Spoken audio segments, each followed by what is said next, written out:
Cuando se trata de ancianos poderosos que saben cómo causar impacto, los jefes de la mafia casi no tienen rival.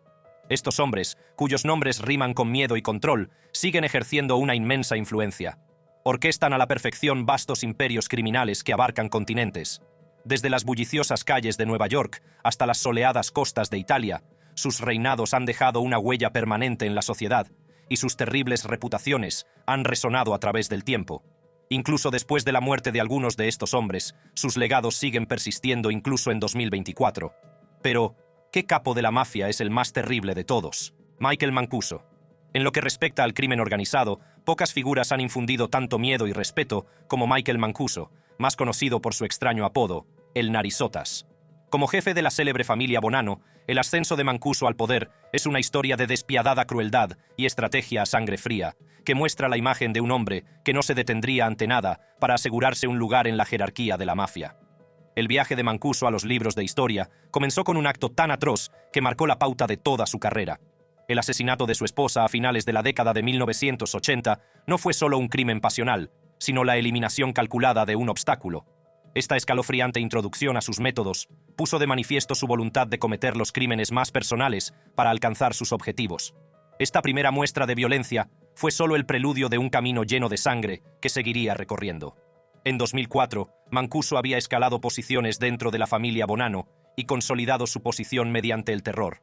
Randolph Pizzolo, un socio de la familia, se encontró en el lado equivocado de la ira de Mancuso. Considerado una amenaza para la estabilidad de la familia, Pizzolo fue marcado para morir. La ejecución fue meticulosamente planeada y ejecutada, sirviendo de brutal recordatorio a cualquiera que se atreviera a traicionar a Mancuso.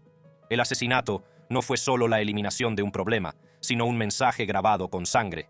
Uno de los aspectos más notables del reinado de Mancuso fue su capacidad para dirigir a la familia Bonanno desde detrás de los muros de la cárcel. El encarcelamiento hizo poco por disminuir su influencia. Por el contrario, se convirtió en un testimonio de su mente estratégica y sus profundas conexiones. A través de una red de leales y una reputación que le precedía, Mancuso continuó dictando las operaciones de la familia.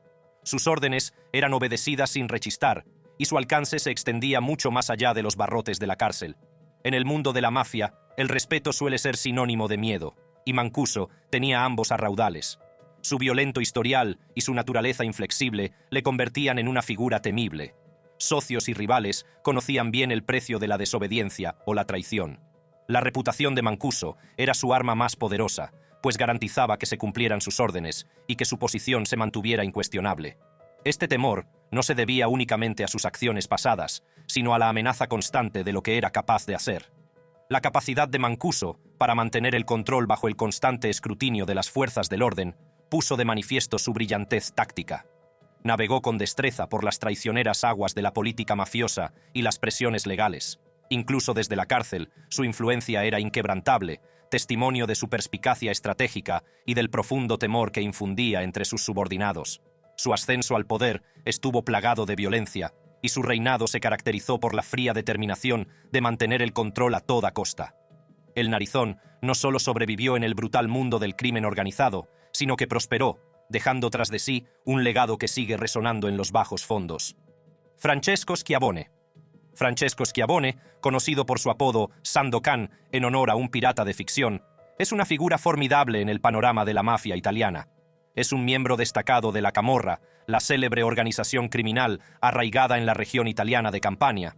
El legado de Schiavone destaca sobre todo por su liderazgo del clan Casalesi, una de las facciones más poderosas y violentas de la Camorra. El viaje de Schiavone al mundo del crimen organizado comenzó a una edad temprana.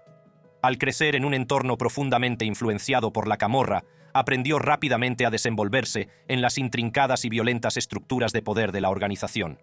Su rápido ascenso en las filas del clan Casalesi se vio impulsado por una potente mezcla de crueldad y brillantez estratégica. Bajo el liderazgo de Schiavone, el clan Casalesi amplió considerablemente su imperio criminal. Sus actividades abarcaban una amplia gama de empresas ilícitas, como el tráfico de drogas, la extorsión, el blanqueo de dinero y la eliminación ilegal de residuos. El clan estableció un notorio control sobre la provincia de Caserta y extendió su influencia por toda Italia y más allá. Los métodos de Schiavone eran notoriamente brutales. Se enfrentaba a sus rivales y a las amenazas a su poder con una violencia inquebrantable. El clan Casalesi orquestó numerosos asesinatos de políticos, periodistas y agentes de la ley que se atrevían a oponerse a él. Este reino del terror cultivó un clima de miedo que permitió al clan actuar con relativa impunidad.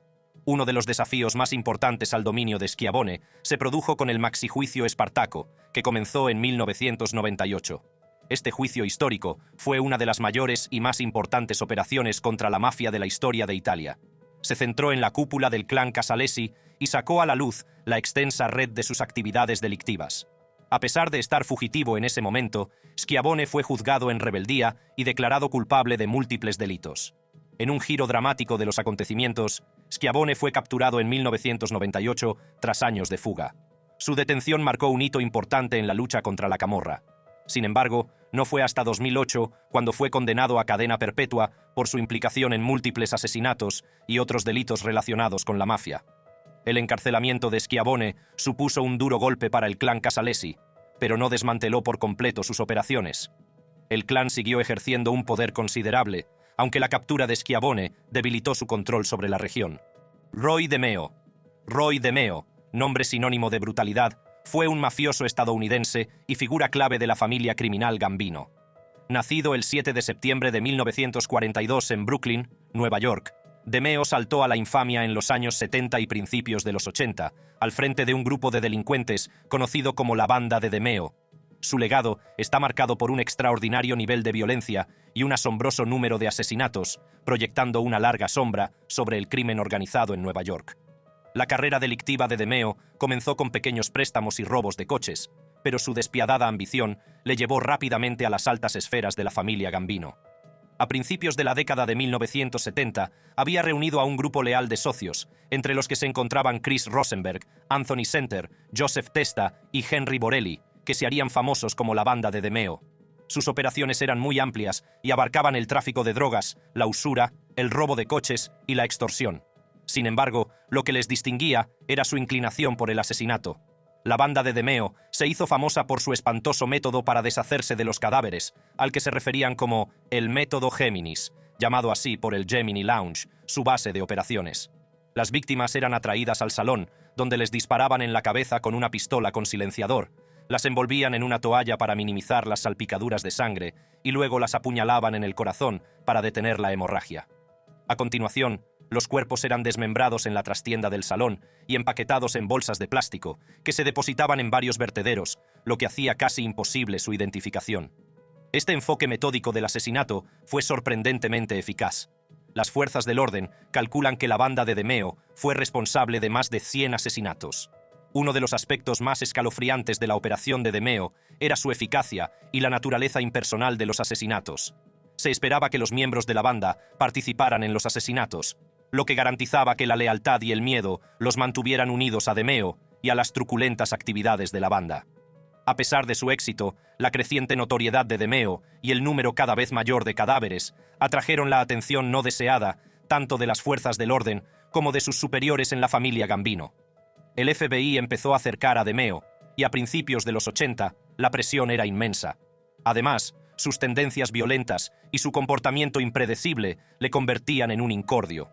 El 10 de enero de 1983, el cuerpo de DeMeo fue encontrado en el maletero de su coche, con múltiples disparos. Su asesinato fue probablemente ordenado por miembros de la familia Gambino, marcando un final violento para una vida violenta. La muerte de DeMeo no sirvió para calmar la intriga en torno a su vida y sus crímenes, ya que su historia se convirtió en objeto de libros, documentales y análisis de crímenes reales. Giovanni Motisi. Giovanni Motisi es una figura notable en el mundo del crimen organizado, en particular dentro de la mafia siciliana. A menudo se le describe como uno de los jefes mafiosos más influyentes y poderosos de Sicilia. Giovanni Motisi, también conocido como U. Paccioni, el Gordo, nació el 1 de enero de 1959 en Palermo, Sicilia. Su carrera delictiva comenzó a una edad temprana y ascendió rápidamente en las filas de la mafia siciliana, también conocida como Cosa Nostra. Motisi se convirtió en miembro de la familia mafiosa encabezada por su tío, Matteo Motisi, que era un jefe muy respetado en el distrito Porta Nuova de Palermo. El ascenso al poder de Motisi estuvo marcado por su implicación en diversas actividades ilícitas, como el tráfico de drogas, la extorsión y el asesinato. Se hizo famoso por su crueldad y su habilidad para desenvolverse en el complejo y violento mundo de la mafia. A finales de la década de 1980, había asumido el control de la familia Porta Nuova tras la muerte de su tío. Bajo el liderazgo de Motisi, la familia Porta Nuova amplió su influencia y se convirtió en uno de los clanes mafiosos más poderosos de Sicilia. Era conocido por su mente estratégica y su capacidad para forjar alianzas con otras familias mafiosas, tanto dentro de Sicilia como en el extranjero. El historial delictivo de Motisi incluye su participación en numerosos delitos de gran repercusión. Estuvo implicado en varios asesinatos, incluidos los de agentes de policía y rivales de la mafia. Su acto más notorio fue su presunta participación en los asesinatos, en 1992, de los magistrados antimafia Giovanni Falcone y Paolo Borsellino, dos de los luchadores contra el crimen más destacados de Italia. Estos asesinatos formaban parte de una campaña más amplia de la mafia para intimidar al gobierno italiano y a las fuerzas del orden. El papel de Motisi en estos asesinatos consolidó su reputación de jefe mafioso despiadado y formidable. A principios de la década de 2000, Giovanni Motisi se ocultó para evitar ser detenido. A pesar de los numerosos esfuerzos de las autoridades italianas por capturarlo, consiguió eludir su captura y siguió siendo uno de los fugitivos más buscados de Italia durante muchos años. Su capacidad para evitar la captura no hizo sino aumentar su mística y notoriedad. En los últimos años, Giovanni Motisi sigue en paradero desconocido. Ha habido informes y rumores periódicos sobre sus actividades y posibles avistamientos, pero se las ha arreglado para mantenerse un paso por delante de las fuerzas del orden. Su condición de fugitivo le ha convertido en una figura legendaria en el mundo del crimen organizado, y sigue siendo un símbolo de la lucha permanente entre la mafia y las autoridades italianas. Giovanni Motisi es recordado como uno de los jefes mafiosos más temidos y respetados de la historia de Sicilia. Settimo Mineo. Settimo Mineo representa la naturaleza duradera, aunque problemática, de la Cosa Nostra. Nacido el 28 de noviembre de 1938 en Palermo, Sicilia, la vida de Mineo es un testimonio de la implacable influencia de la mafia sobre el tejido socioeconómico de Sicilia. El viaje de Mineo a los oscuros pasillos de la mafia comenzó pronto. Joyero de profesión, compaginó a la perfección sus negocios legales con actividades ilícitas, escalando gradualmente posiciones en la Cosa Nostra. Su afiliación a la mafia no era meramente incidental, era el alma de su existencia, lo que le impulsaba a asegurarse un lugar en la élite del submundo criminal de Palermo. A finales de la década de 1980, Mineo se había consolidado como un importante miembro de la mafia. Su influencia se extendía por el mandamento palermitano de Pagliarelli, un distrito mafioso crucial. La habilidad de Mineo para navegar por las traicioneras aguas de la política mafiosa y su destreza para mantener un perfil bajo le granjearon el respeto y la confianza de sus compañeros. Mineo se enfrentó a uno de sus primeros grandes reveses legales cuando se vio implicado en el infame juicio Maxi, iniciado por los implacables magistrados antimafia Giovanni Falcone y Paolo Borsellino. El juicio marcó un hito en la lucha contra el crimen organizado y condujo a la condena de numerosos miembros de la mafia. Mineo, sin embargo, se las arregló para eludir un castigo significativo, demostrando su asombrosa habilidad para evadir todo el peso de la ley. A pesar de este roce con las autoridades, la determinación de Mineo no hizo más que fortalecerse. Continuó su ascenso dentro de la Cosa Nostra, convirtiéndose finalmente en el jefe del mandamento de Pagliarelli en Palermo. Su liderazgo se caracterizó por un retorno a los valores tradicionales de la mafia, haciendo hincapié en el silencio, la lealtad y un estricto código de conducta, reminiscencias del enfoque de la vieja guardia para mantener el orden y la autoridad dentro de la organización. El punto de inflexión en la carrera delictiva de Mineo se produjo en diciembre de 2018. En una dramática operación apodada Cupola 2.0, la policía italiana llevó a cabo una amplia represión de la mafia que se saldó con la detención de más de 40 presuntos miembros, entre ellos Mineo. Esta operación fue significativa, ya que pretendía frustrar la reconstitución de la Comisión de la Mafia, el órgano de gobierno de la Cosa Nostra, que había estado desorganizada desde la detención de Salvatore Toto Riina en 1993. La detención de Mineo supuso un duro golpe para la mafia. A sus 80 años, se creía que había sido elegido como nuevo jefe de la Comisión de la Mafia, un papel que simbolizaba su estatura dentro de la organización. Su liderazgo se consideró una fuerza unificadora que intentaba restaurar la estructura jerárquica que se había fragmentado a lo largo de los años. La detención de Settimo Mineo supuso una importante victoria para las fuerzas del orden italianas en su lucha contra el crimen organizado. Pasquale Bonavota. El viaje de Pasquale Bonabota, desde su infancia en Sant'Onofrio hasta convertirse en uno de los fugitivos más buscados de Italia, es una escalofriante historia de venganza, poder y la inflexible garra de la mafia. Nacido el 10 de enero de 1974 en la pequeña localidad de Sant'Onofrio, Vibo Valentia, Pasquale Bonabota creció a la sombra de una enemistad feroz y mortal. Su vida estuvo marcada por la violencia desde muy joven, producto de la amarga rivalidad entre su familia, el clan Bonabota, y la familia Petrolo Bartolotta. Esta rivalidad llegó a un sangriento punto álgido el 6 de enero de 1991, un día grabado en la memoria local como la masacre de la Epifanía. Aquel fatídico día, miembros de la familia Petrolo Bartolotta desataron una lluvia de balas en la plaza del pueblo, matando a 2 personas e hiriendo a 11, dejando al joven Pasquale con un ardiente deseo de venganza.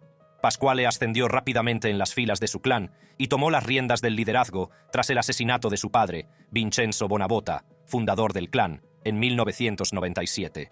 La fiscal adjunta Marisa Manzini describió a Pasquale como la encarnación de una doble personalidad delictiva. Era a la vez el endranguetista a la antigua usanza, impregnado de las violentas tradiciones de su clan, y el mafioso moderno, con ambiciones que iban mucho más allá de las fronteras de su ciudad natal. Decidido a reconstruir y ampliar el imperio criminal de su familia, Pasquale realizó grandes inversiones en Roma, transformando negocios legales en tapaderas para el tráfico de drogas. Sus operaciones prosperaron y se convirtió en un actor importante del AMPA, con sus empresas como centros de sus actividades ilícitas. Sin embargo, su creciente influencia no pasó desapercibida para las autoridades. En 2018, Pasquale Bonabota era un hombre buscado, y su nombre aparecía en la lista de fugitivos más peligrosos de Italia. Se enfrentaba a cargos de asociación mafiosa y complicidad en asesinato con agravantes, delitos por los que había sido condenado a cadena perpetua por el Tribunal de Catanzaro. A pesar de la intensa persecución, Bonabota consiguió eludir la captura durante casi 5 años, consolidando su reputación de maestro de la evasión. Su vida a la fuga llegó a su fin el 27 de abril de 2023, pero no antes de haber dejado una huella indeleble en el paisaje criminal de Italia. La historia de Pasquale es una historia de ambición despiadada y violencia implacable, un testimonio del legado perdurable de los sangrientos feudos de la 'ndrangheta y de los tentáculos de largo alcance del crimen organizado. Giuseppe Moravito. Giuseppe Moravito, a menudo conocido por su apodo Tiradritu, es una figura prominente en los anales de la delincuencia organizada. Como líder clave de la 'ndrangheta, el infame sindicato del crimen calabrés, la vida de Moravito es un escalofriante relato de ambición despiadada y de los tentáculos de largo alcance de la empresa criminal. Nacido el 15 de agosto de 1934 en la pequeña y accidentada localidad de Africo, en Calabria, Italia, Giuseppe Moravito creció en una región famosa por su pobreza y su falta de oportunidades.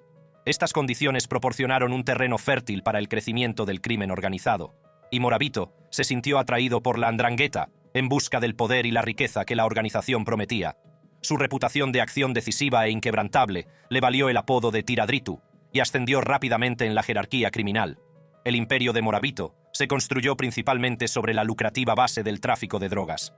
Desempeñó un papel decisivo en el establecimiento de la 'ndrangheta como fuerza dominante en el comercio internacional de cocaína. Al forjar alianzas con los cárteles de la droga sudamericanos, especialmente los colombianos, Moravito facilitó el contrabando de grandes cantidades de cocaína a Europa. Estas operaciones se caracterizaban por su sofisticación, que implicaba una logística intrincada y cuantiosos sobornos a funcionarios corruptos para garantizar el paso seguro de los estupefacientes. Los inmensos beneficios del narcotráfico permitieron a la 'ndrangheta diversificar sus actividades delictivas. Bajo el liderazgo de Moravito, la organización se expandió a la extorsión, el blanqueo de dinero, el tráfico de armas y la corrupción política.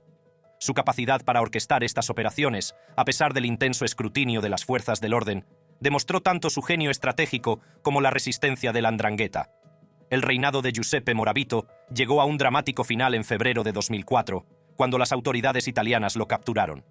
Su detención puso fin a años de evasión, durante los cuales se apoyó en una red de socios leales y en las amplias conexiones de la 'ndrangheta para mantenerse un paso por delante de la ley.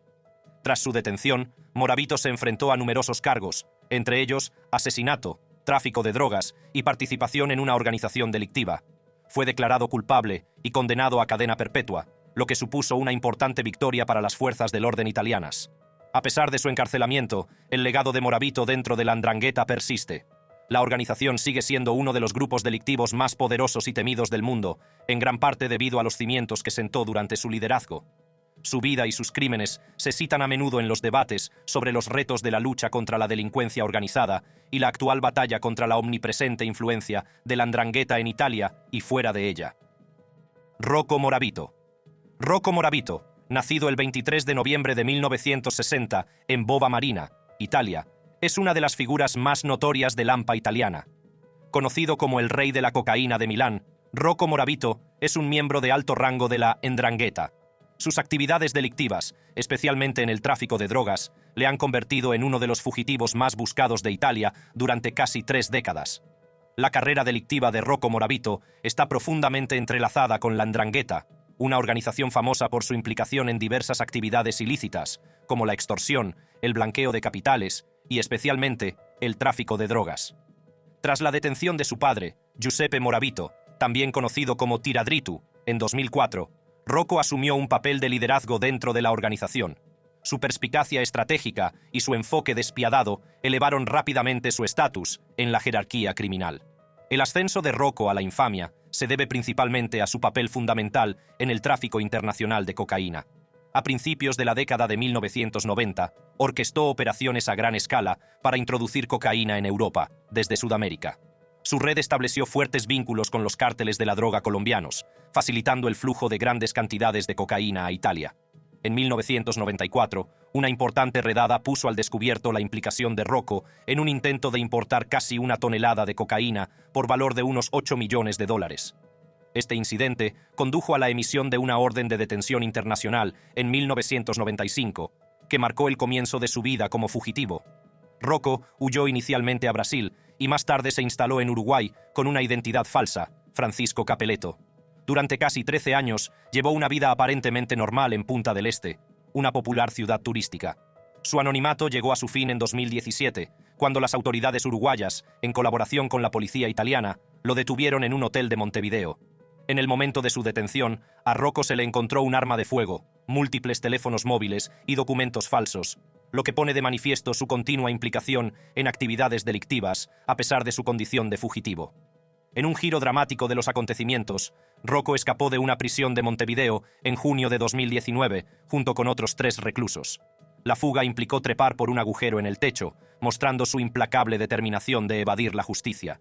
Sin embargo, su libertad duró poco, ya que las fuerzas de seguridad internacionales, incluidas Interpol y la DEA, le siguieron la pista hasta João Pessoa, Brasil, donde fue detenido de nuevo en mayo de 2021. El 6 de julio de 2022, Rocco Morabito fue extraditado a Italia, poniendo fin a 27 años de evasión de la ley. Ahora se enfrenta a una pena de 30 años de prisión por su amplia implicación en el tráfico de drogas y otros delitos relacionados con la mafia. Matteo Messina Denaro. Matteo Messina Denaro, a menudo conocido por el apodo de Diabolik, es una figura cuyo reinado del terror en el seno de la Cosa Nostra constituye un testimonio de las despiadadas profundidades del crimen organizado. Nacido el 26 de abril de 1962 en Castelvetrano, Sicilia, el ascenso de Denaro al poder estuvo marcado por una estela de violencia y miedo, que le aseguraron su lugar como uno de los jefes mafiosos más temidos de la historia. Las primeras actividades delictivas de Messina Denaro sentaron las bases de su despiadada reputación. Procedente de una familia mafiosa, fue adoctrinado en el mundo del crimen desde muy joven. Su padre, Francesco Messina Denaro, era un poderoso jefe mafioso, y Matteo no tardó en demostrar su valía con extorsiones, tráfico de drogas y asesinatos. En la década de 1980 se había convertido en un formidable ejecutor, conocido por su eficacia y brutalidad a sangre fría. Los primeros años de la década de 1990 marcaron un periodo importante en el ascenso a la infamia de Messina Denaro. Desempeñó un papel fundamental en la campaña de atentados de la mafia en la península italiana, una serie de ataques destinados a coaccionar al gobierno para que detuviera su ofensiva contra el crimen organizado. Estos atentados, que incluyeron ataques devastadores en Roma, Florencia y Milán en 1993, causaron numerosas muertes y una destrucción generalizada, dejando a una nación aterrorizada y mostrando la voluntad de Denaro de emplear la violencia extrema para conseguir sus fines. Uno de los episodios más espeluznantes de su reinado fue el secuestro y asesinato de Giuseppe Di Matteo, el hijo de 12 años de un informante de la mafia. En 1993, en represalia por la cooperación del padre de Giuseppe con las autoridades, Denaro ordenó el secuestro del niño. Giuseppe permaneció cautivo durante más de 2 años, sometido a un sufrimiento inimaginable. En 1996 fue estrangulado y su cuerpo disuelto en ácido, un acto bárbaro que pretendía servir de espantosa advertencia a posibles informantes. Esta atrocidad personificó el despiadado compromiso de Denaro con el mantenimiento del código de silencio de la mafia. A pesar de estar prófugo desde 1993, Messina Denaro siguió ejerciendo una influencia considerable sobre la Cosa Nostra. Orquestó numerosos asesinatos, ataques selectivos contra funcionarios encargados de hacer cumplir la ley y mantuvo el control de extensas operaciones de tráfico de drogas. Su capacidad para eludir la captura durante décadas demostró lo astuto que era y la extensa red que le protegía de la ley. El reinado de Denaro se caracterizó no solo por la violencia, sino también por una brillantez estratégica que mantuvo la prosperidad de las operaciones de la mafia. Se adaptó a los nuevos tiempos, ampliando los intereses de la mafia a negocios legales y rutas internacionales de tráfico de drogas, asegurando un flujo constante de ingresos y poder. La incesante persecución de Matteo Messina Denaro por parte de las autoridades italianas culminó finalmente con su detención el 16 de enero de 2023. Capturado en una clínica privada de Palermo, donde estaba recibiendo tratamiento contra el cáncer, su detención supuso una importante victoria en la larga batalla contra la Cosa Nostra. Salvatore Riina. Salvatore Toto. Riina, también conocido como La Bestia, presidió uno de los periodos más violentos y despiadados de la historia de la mafia siciliana. Nacido el 16 de noviembre de 1930 en Corleone, Sicilia, el ascenso de Riina al poder estuvo marcado por una brutalidad implacable, una astucia estratégica y un control inquebrantable del AMPA. Riina creció en el corazón de la mafia de Corleone, una ciudad famosa por su fuerte presencia mafiosa. Se unió a la mafia local muy joven, trabajando a las órdenes de Michele Navarra.